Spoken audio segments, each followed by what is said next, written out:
You know. Are you guys twiddling? What are you doing?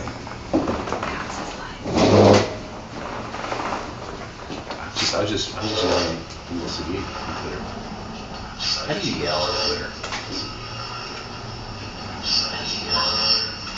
All right, I guess we're live. Welcome, everybody. It's great to have all of you. This is our first attempt into the high-tech world of webinars, so bear with us if we need a little help along the way. But we're really excited to have you guys here. We're going to be tasting a number of different wines, 4 wines today, and we'll walk through. I think everybody has those wines, so we'll be able to go through and taste each one of them, talk about each one of them, and so forth.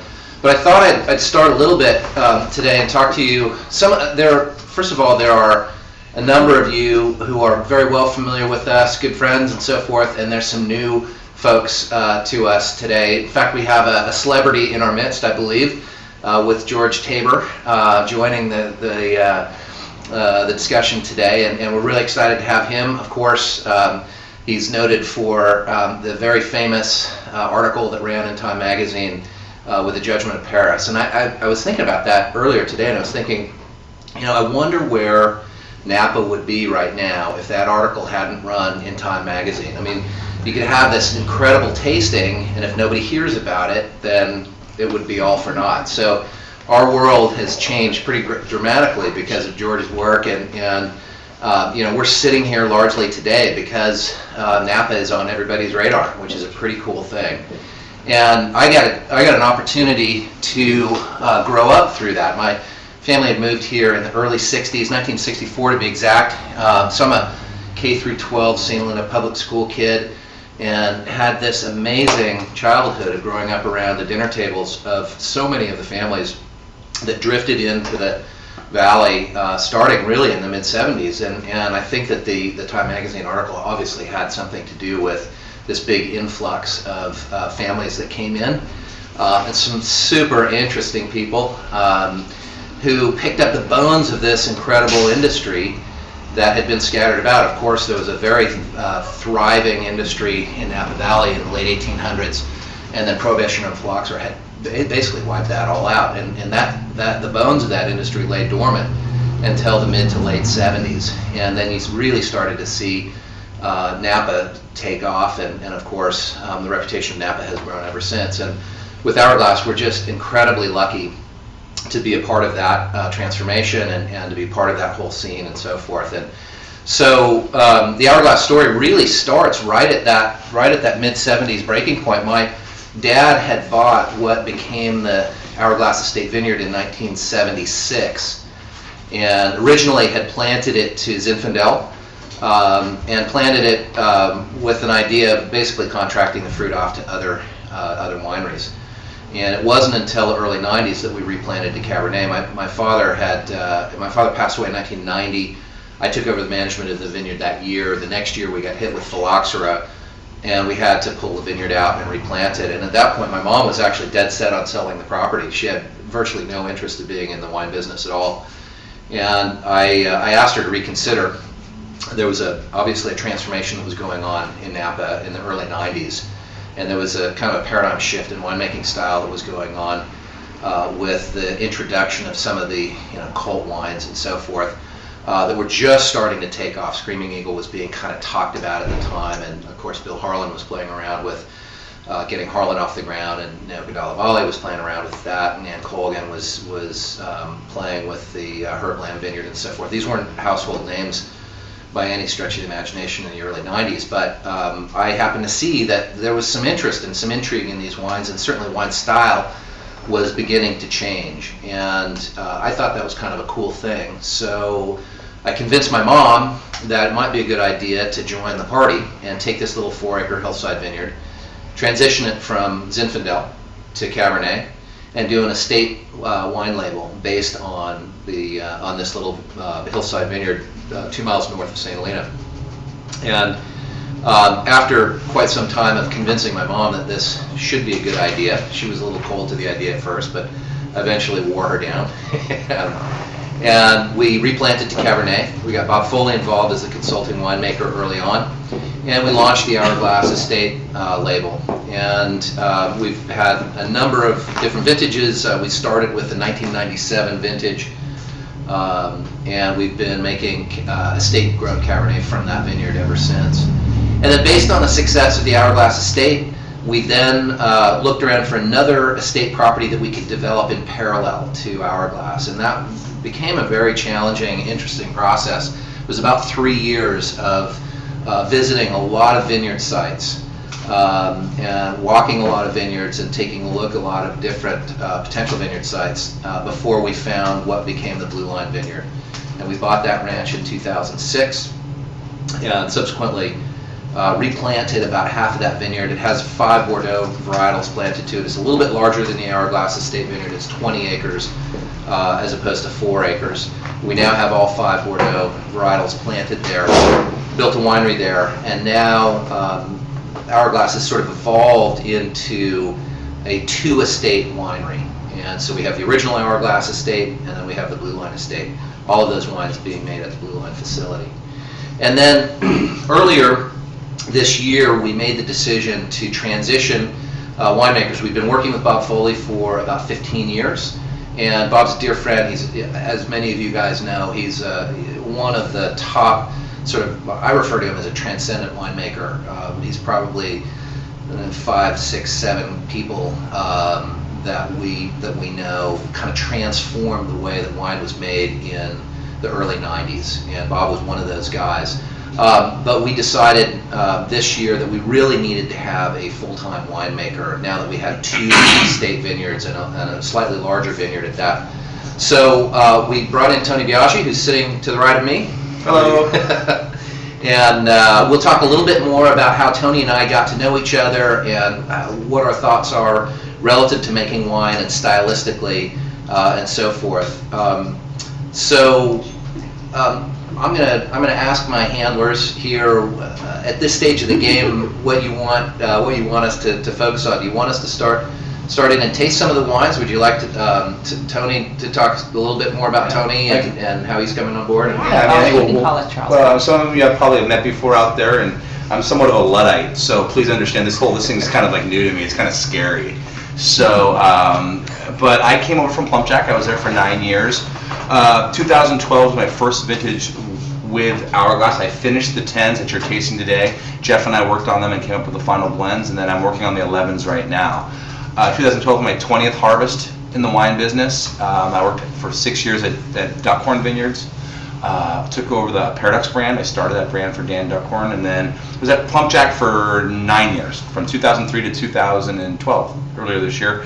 So taking over for Bob Foley is nothing new to me, because I mean I had to replace Nils Vange, of course, at Plumpjack. So again, trying to build upon their, you never replace somebody like that, but I think you build upon their legacies and of who these people are. I mean, by no means do I consider myself on par yet with Bob Foley or Nils, but I like to get there. So, and what enticed me to the project was the ability to work with estate fruit. I think that's the future of California wine, and it's funny for all of us Francophiles or even old world lovers of fine wine. The vineyard is everything. It truly is. And what I really feel about Hourglass with the estate and with Blue Line is there's 2 distinctly different properties, but both of very high quality.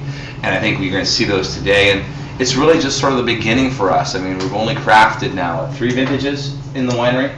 9. As far as Blue Line is concerned? Yeah, 9. No, actually, we're on this will be our 5th vintage release. But at the new winery. Oh, at the new winery, yeah. In the facility. Yeah, in the facility, we've had 3 years under our belt. And just now we're getting to know the nuances of the facility, and it's much different when you're making wines at another facility. You're growing grapes at one place, and you're making them at a different winery. We have control of everything now, and I really feel in Napa Valley that's where it's going. So, again, that's a little bit about me. I think it's more about the wines in Hourglass today. So maybe hop in. Do you want to start? Maybe go to the first wine, guys. I mean, does that sound good? Yeah. Let's go to the Merlot. Yeah, well, we'll start off with the Merlot.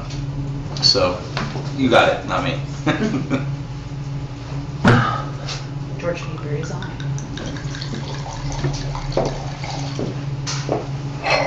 Tony, why don't you talk to us a little bit about each one of these wines And Well, you know, I think the first thing that you're going to start seeing is a difference for Blue Line and for Hourglass in general is Bob was very much, Bob Foley, that is the former winemaker, was very much a 100% varietal guy. He never really blended any of the varietals into the wines. It was 100% Cabernet Franc, 100% Merlot, 100% Cabernet. And I tend, you know, working for my time at Duckhorn, even at Plumpjack, I tend to like to use other varietals in the wines. I don't want to dominate the wine where we go 75-25, but this one is a little bit, 17 off the top of my head. 17% Cabernet in this. And it's from a block. We have a 10-year-old block of 337 Cabernet. That's a clone of Cabernet, grows in one of our rockier soils. It's one of the later ripening blocks of Cabernet, and it tends to give it a more red fruit aspect to it. So, very tangy red fruit. One of the things that Tony and I, in fact, let me back up just a touch. Tony and I spent quite a bit of time sort of courting each other relative to Tony coming over and working as the winemaker. And Tony had invited me into a tasting group a couple of years ago, and it's a group of about 20 of the sort of top consulting and full-time winemakers in Napa Valley in their 35 to 45 price range. I'm the old guy in the group now, and I didn't realize this, nor did Tony at the time, but we were actually kind of interviewing each other along the way, and I got a chance to really understand Tony's thought process relative to making wine, how he approached it from a theoretical standpoint. I got a chance to understand his palate and what things got him excited and so forth. And I really felt that he was the perfect guy to take over for Bob and sort of evolve Hourglass into the next stage of things. And one of the things that we talked about quite a bit through this couple of years of going back and forth was stylistically, where is Napa trending? Where does Napa come from? Where is it trending, and where does it need to be? And so if you look at the sort of stylistic swing within Napa Valley, they're really kind of two pendular polar opposites. You have a lot of what was going on in the 70s and 80s, which was a little bit more traditional in style, a little more Bordelaise in style, because our learnings were really from European consultants who were here and Americans who would go over and work in Europe and bring that knowledge back and so forth. So we really were making wines with a Bordelaise mindset to a large extent, and it wasn't until the early 90s that we began to kind of change and evolve that style, and ripeness became the sort of epicenter of that stylistic change. So you saw that pendulum swing out, and it's gone way out to the far end of uber ripe, ultra ripe Napa style wines, that very dense dark fruit and higher alcohols, of course, and lower pHs and so forth. Tony and I talked about this at some length, that we really feel that the holy grail of Napa resides somewhere a little right of center. So wines should have acid, they should have structure, they should have brightness and tanginess and vitality to go along with intense dark fruit and more dramatic flavor characteristics. And so that was one thing that we thought of when we started approaching this wine, the Merlot. We have made several different styles of Merlot from the Blue Line estate over the course of the last 5 or 6 years. And we've made more red-fruited Merlot, more tangy, mineral tangy, red-fruited, kind of dark sour cherry Merlots. And then we've made really ultra-ripe, really black-fruited, very dense Merlots. And we really felt that, especially with the Merlot, trying to land this thing just a little right of center so that it has lots of dramatic black fruit, but there's also structure and tanginess. And I think that in Tony's approach to the blend on this, we actually brought in the 337 cab that he had referenced as the structural component of the wine that provided that red fruit tanginess and gave it some lift and some brightness.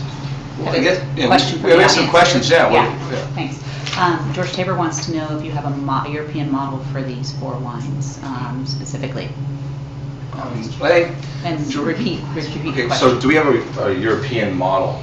Again, I think these wines are very Napa Valley. I mean, I think, you know, now more than ever, I think Jeff and I would agree that you can get any wine you want on the internet. If you want to taste the great wines of Bordeaux, Lève Lascaux, Du Cru Beaucaire, whatever you want, you can try them, and that sort of informs us. But I don't think we ever forget that we're in Napa Valley, and that terroir and the weather is very specific to this place.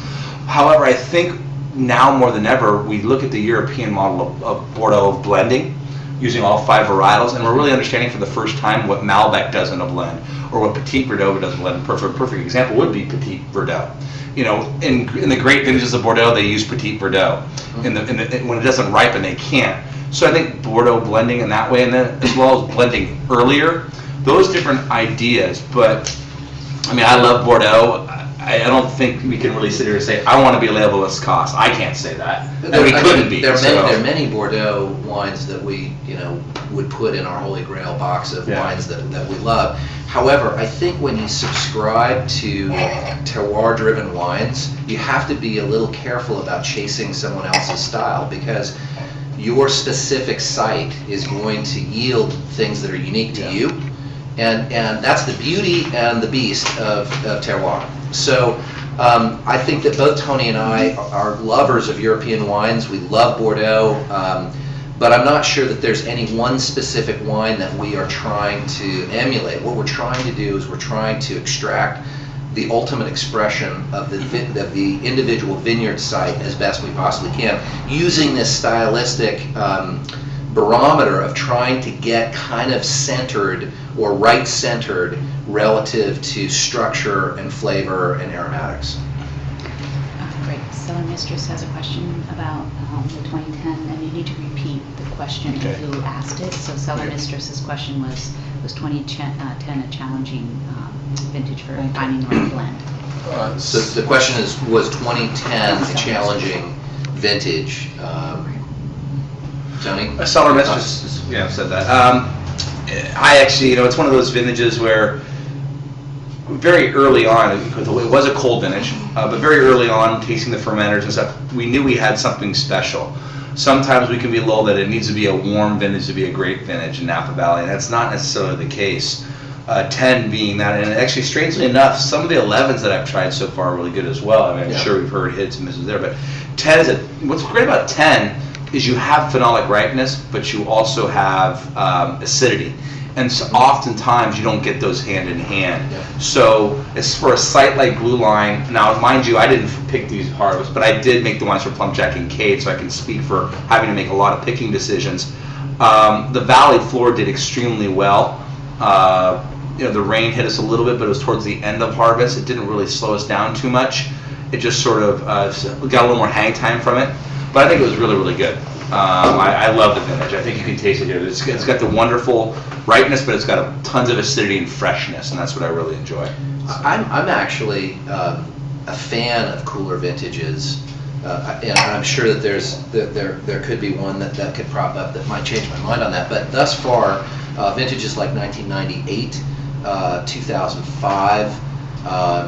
And 2010, I really like these vintages, and the reason that I like the cooler vintages, and one thing that you have to understand about Napa Valley is that I believe that this is a site-specific discussion, that vintage as a whole doesn't lay quite as easily over Napa Valley as it does over continental Europe, and that has to do with the fact that our growing conditions here are so much more radically complex than continental Europe. I mean, we have 150 soil series in Napa Valley, for example. Bordeaux has 6 to 8. We have 4 or we have maybe even 5 of the world's forming climatic zones for grapes. Bordeaux has 1. We have multiple exposures, multiple undulations, and it just goes on from there. So from the standpoint of what drives terroir, and how the concept of vintage works, it's not an easy thing in Napa Valley. So having said that, I believe that the vintages are very site-specific. Mm-hmm. Now, we have 2 vineyards in the Hourglass Estate site and the Blue Line site that perform quite well in cooler vintages. And the Blue Line site is in the northeastern part of Napa Valley, which is a warmer section of Napa Valley. Yeah, for a lot of you who've been here, it's across the street from Three Palms. Right. So in the canyon right above it. So. And just south of Switchback Ridge. So these are gravel beds, incredibly gravelly, well-drained soils in a nice, slightly warmer pocket of the valley. So in a cooler vintage, that vineyard does exceptionally well. Hourglass Estate site is on fractured bedrock, and it's a site that is just, it's hard to describe the magic of that site relative to its geography and so forth. I could talk, for hours about the soils and so forth, but really there's something about that site that is this incredible self-regulating mechanism. It's called Hourglass because it defines the pinch of the hourglass-shaped Napa Valley. And there's magic in that geography. And what we found in that vineyard kind of year in and year out is that there's a balancing effect. The wines tend to be quite balanced from a grape chemistry standpoint.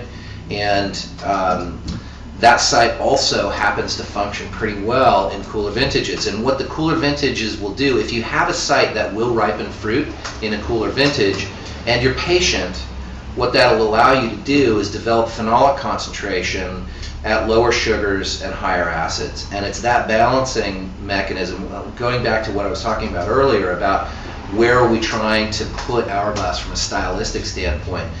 I find that might be a little easier to do. Yeah, no, it's absolutely, no. I mean, the hotter vintages, especially I feel like the 04s, 04 would probably be the biggest one. That was a very hot vintage, but I think you'd agree. Really the hottest vintage we probably and have. one of my least favorite wines we've made. Those things tend to run away from you. So in a cooler vintage on a site like this, you like it because the sugars never run away, and we're getting the acidity and we're getting the ripeness, and that's huge. So I think we have another question coming our way. No.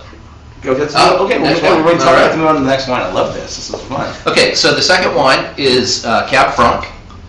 This is a particular favorite of ours from Blue Line. We make a small amount of this. There's usually about 150, maybe 200 cases of Cab Franc.